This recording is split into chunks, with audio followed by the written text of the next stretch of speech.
আপনার হৃদয়ের সেই নীরব গভীরতম কষ্টটা, সেই কষ্ট যা আপনার জীবনের সমস্ত কষ্টের মধ্যে সবচেয়ে কঠিন, সেই কষ্ট যা সেই মুহূর্তে আপনার হৃদয়ে চরমতম আগুন জ্বালায়, যখন আপনি অন্য মানুষের সেই সমস্ত সফলতা, সমস্ত নিয়ামত দেখেন। আপনি সেই মুহূর্তে সেই প্রশ্নটা করেন, কেন ওর এত ভালো হলো, কেন ও এত সম্পদ পেল, আল্লাহ কি আমার চেয়ে ওকে বেশি ভালোবাসেন? সেই ঘৃণা, সেই বিদ্বেষ, সেই জ্বলন আপনার হৃদয়ের সমস্ত শান্তিকে কেড়ে নেয়। সেই চরম মানসিক যন্ত্রণার মুহূর্তে আপনি চূড়ান্ত সত্যটা ভুলে যান, যা আপনাকে বলে সেই হিংসা হলো সেই আপনার রুহের চরমতম রোগ।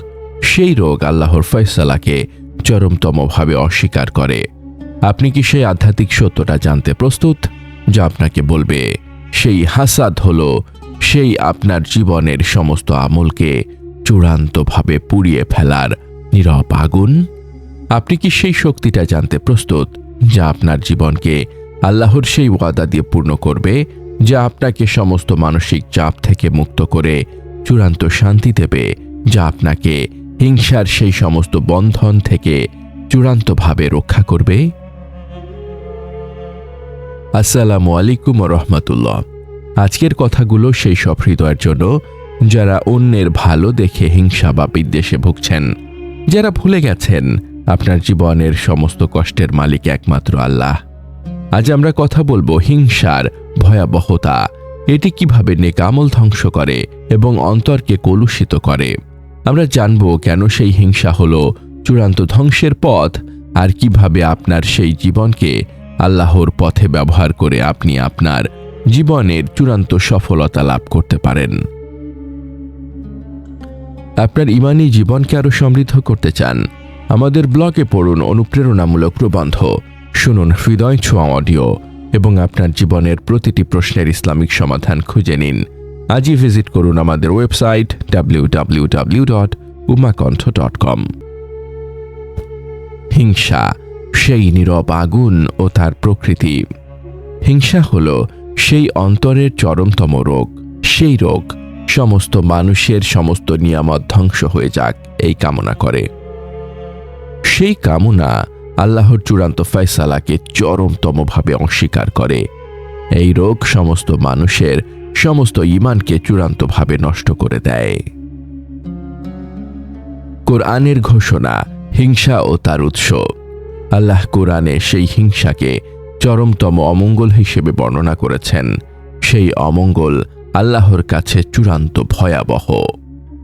বলো, আমি আশ্রয় নিচ্ছি প্রভাতের প্রভুর কাছে। তিনি যা সৃষ্টি করেছেন তার অমঙ্গল থেকে, আর রাতের অন্ধকারের অমঙ্গল থেকে, আর বাঁধনে ফুৎকারকারিণীদের অমঙ্গল থেকে, আর হিংসুক যখন হিংসা করে তার অমঙ্গল থেকে। সূরা আল ফালাক আয়াত 1 থেকে 5। আমল ধ্বংসকারী আগুন। রাসূল সাল্লাল্লাহু আলাইহি ওয়াসাল্লাম হিংসাকে আমল ধ্বংসকারী আগুন হিসেবে বর্ণনা করেছেন। তোমরা হিংসা করা থেকে বেঁচে থাকো, কেননা হিংসা সেইভাবে নেক আমলকে খেয়ে ফেলে যেভাবে আগুন কাঠকে খেয়ে ফেলে। সুনানে আবি দাউদ 4903। আপনার জীবনের সমস্ত ইবাদত, সমস্ত খবর, সবকিছু হিংসার আগুনে পুড়ে ছারখার হয়ে যায়। ইবলিসের সেই পাপ। হিংসা হলো ইবলিসের সেই প্রথম পাপ। ইবলিস আদম আলাইহিস সালামকে আল্লাহর কাছে সম্মান লাভ করতে দেখে চরমভাবে হিংসা করেছিল। সেই হিংসা তাকে আল্লাহর রহমত থেকে চিরদিনের জন্য বঞ্চিত করেছিল। হিংসার পরিণতি, অন্তর কলুষিত হওয়া ও মানসিক যন্ত্রণা। হিংসা আপনার অন্তরকে সমস্ত আলো থেকে দূরে রাখে এবং আপনার জীবনকে সমস্ত মানসিক যন্ত্রণায় আচ্ছন্ন করে। আল্লাহর ফয়সালাকে অস্বীকার। হিংসা হল আল্লাহর চূড়ান্ত ফয়সালাকে চরমতমভাবে অস্বীকার করা।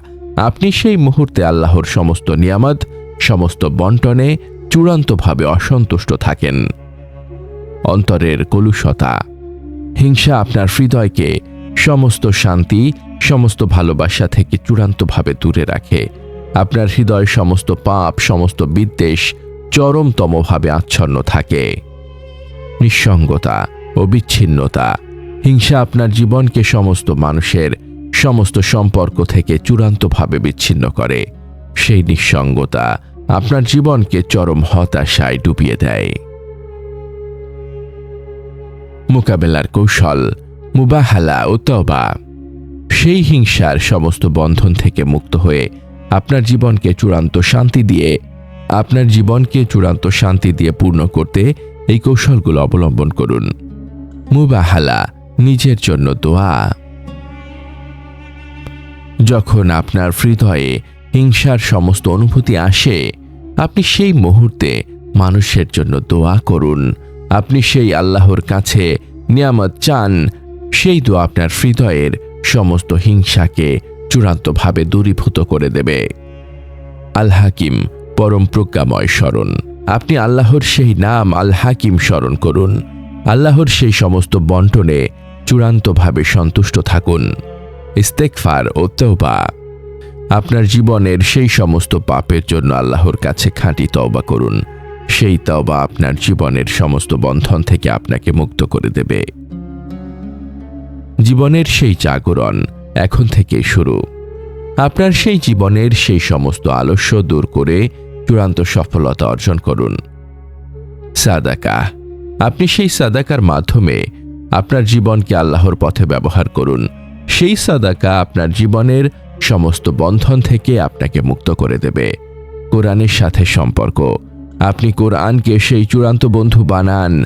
সেই কোরআন আপনার জীবনকে সমস্ত আলো দিয়ে পূর্ণ করবে। হে আমার ভাই, হে আমার বোন, আপনার সেই হিংসা আপনার জীবনের সমস্ত বন্ধন। আপনি সেই আল্লাহর কাছে মুক্তি চান। আপনার সেই জীবনকে আল্লাহর পথে ব্যবহার করুন। হে আল্লাহ, হে আল মুতি, হে আল করিম, আমাদের সেই হিংসার সমস্ত বন্ধন থেকে তুমি মুক্তি দাও। আমাদের জীবনকে তুমি শান্তি ও বরকত দিয়ে পূর্ণ করো। আমাদের মহৎ বার্তা ছড়িয়ে দিতে এবং ইসলামের আলোকে প্রতিটি হৃদয়ে পৌঁছে দিতে অনুগ্রহ করে চ্যানেলটি সাবস্ক্রাইব করুন এবং বেল আইকনটি প্রেস করুন। আমাদের ফেসবুক পেজ ফলো করে উম্মাহ কণ্ঠ পরিবারের একজন সদস্য হয়ে যান। আর আমাদের ইসলামিক ব্লগ ও রিসোর্স পেতে ভিজিট করুন আমাদের ওয়েবসাইট www.ummahkontho.com।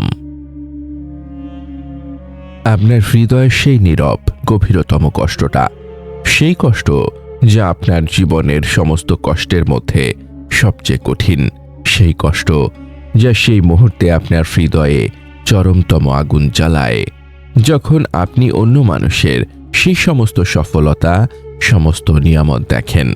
আপনি সেই মুহূর্তে সেই প্রশ্নটা করেন, কেন ওর এত ভালো হলো? কেন ও এত সম্পদ পেল? আল্লাহ কি আমার চেয়ে ওকে বেশি ভালোবাসেন? সেই ঘৃণা, সেই বিদ্বেষ, সেই জ্বলন আপনার হৃদয়ের সমস্ত শান্তিকে কেড়ে নেয়। সেই চরম মানসিক যন্ত্রণার মুহূর্তে আপনি চূড়ান্ত সত্যটা ভুলে যান, যা আপনাকে বলে সেই হিংসা হলো সেই আপনার রুহের চরমতম রোগ। সেই রোগ আল্লাহর ফয়সালাকে চরমতমভাবে অস্বীকার করে। আপনি কি সেই আধ্যাত্মিক সত্যটা জানতে প্রস্তুত, যা আপনাকে বলবে সেই হাসাদ হলো সেই আপনার জীবনের সমস্ত আমলকে